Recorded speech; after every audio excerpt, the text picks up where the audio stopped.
The Q Radio Pets Corner. With Brandy Dog Food, because they're 100% family. You know you're giving them the best. Q Radio. Q Radio.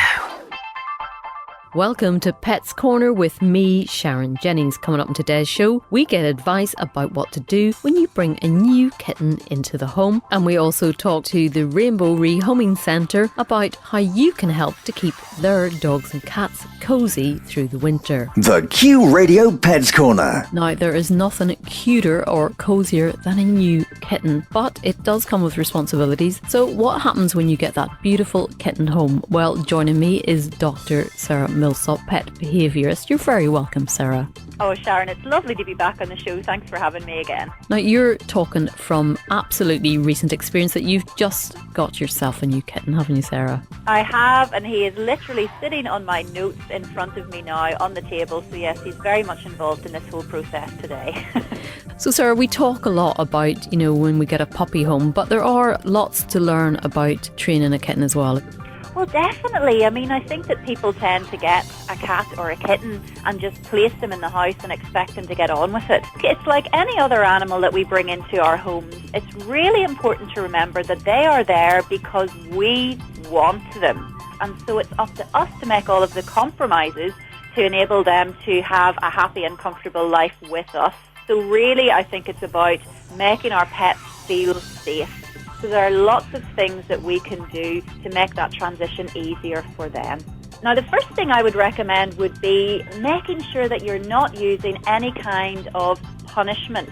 So whenever they're doing something that maybe you would prefer they wouldn't, like scratching the furniture or attacking your feet, first thing you would do is avoid any kind of shouting, any kind of physical reprimand. And when we're talking about kittens, that means lots of play, lots of exploring. You can't be mad at your kitten if it jumps up on the sideboard and knocks over your 50-year-old piece of Waterford crystal. If you don't want that knocked over, you have to make sure it is not there. One of the next things we can do then is to think about how we can make this transition less stressful.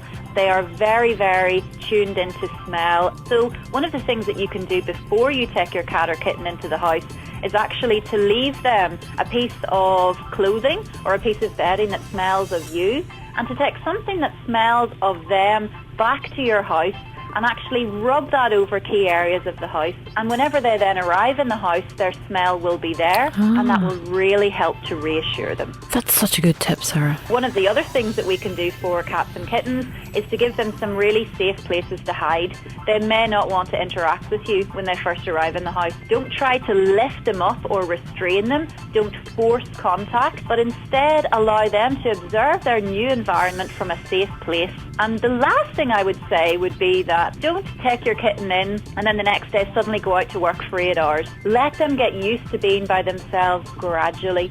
Sarah, as always, fantastic tips. And what have you called your new cat? He's called Len. Sarah, I hope you have many years of joy with Len. The Q Radio Pets Corner. With Brandy Dog Food, because they're 100% family. Remember, Brandy Dog Food has teamed up with Stenaline to give away 50 return crossings to the UK for your car, dog and 4 passengers. Pick up special promotion packs of Brandy and enter at brandydogfood.com or on Facebook. The Q Radio Pets Corner. With Brandy Dog Food, because they're 100% family. Now, as we know, the animal sanctuaries in Northern Ireland do absolutely outstanding work, but coming into the winter becomes a particularly harder time for them. Joining me is Joanne Mullen from the Rainbow Rehoming Centre in Derry. She's the centre manager. You're very, very welcome, Joanne. Thank you, Sharon. Now, as I say, you guys do a fantastic job, as we know, under awful circumstances, and I know at the minute your centre's absolutely full to bursting with unwanted animals. So, Joanne, winter, it's a much more difficult time for the centres, isn't it? Winter is very difficult, very harsh winters on here where